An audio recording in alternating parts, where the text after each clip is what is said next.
Dan, this is David from the Pursuit blog, and I have a question for you. I think social media has completely changed the way people think about faith. Websites like Twitter and Facebook, and especially YouTube, have given people a voice. Not saying that all voices are equal, but I think that people are much more hesitant to just sit back and be told what to think and believe in a traditional way. Instead, I think people are more willing to engage in conversations like you have on your channel, or watch how somebody's faith really impacts the way they live like they do on my channel. So what do you think?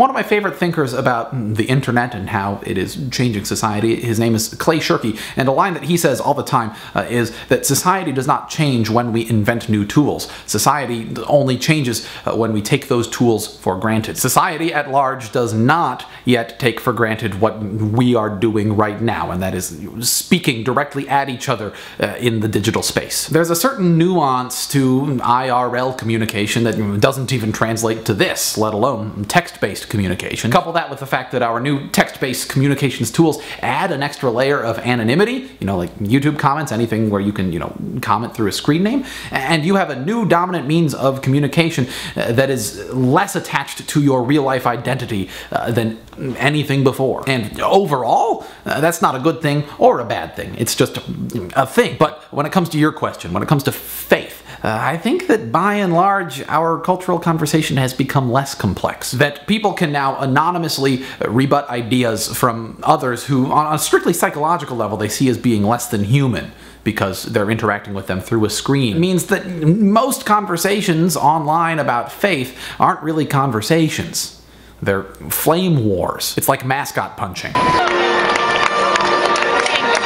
Logically, of course, you know that there is a human being inside of that costume, but because there is a barrier between you and them, on some level your brain sees them as being less than human. When I think of online conversations about faith, I think of Venom Fang X, I think of The Amazing Atheist, I think of people who aren't trying to have nuanced, open-minded discussions.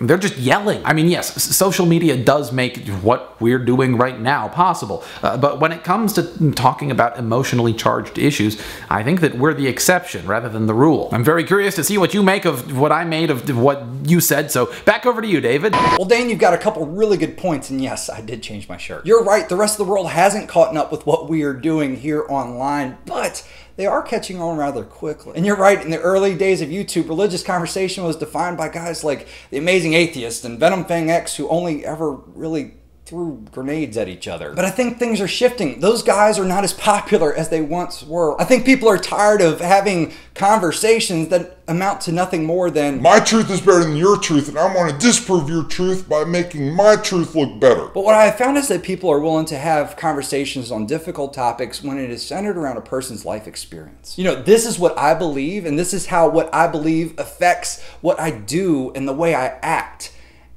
So I'm going to invite you into my life experience. I think personal vlogs have the ability to change the way people perceive issues because it is set in a person's life versus an abstract discussion. I don't know. This is what I've been working on the past few years on YouTube. But Dan, what do you think? What does your community think?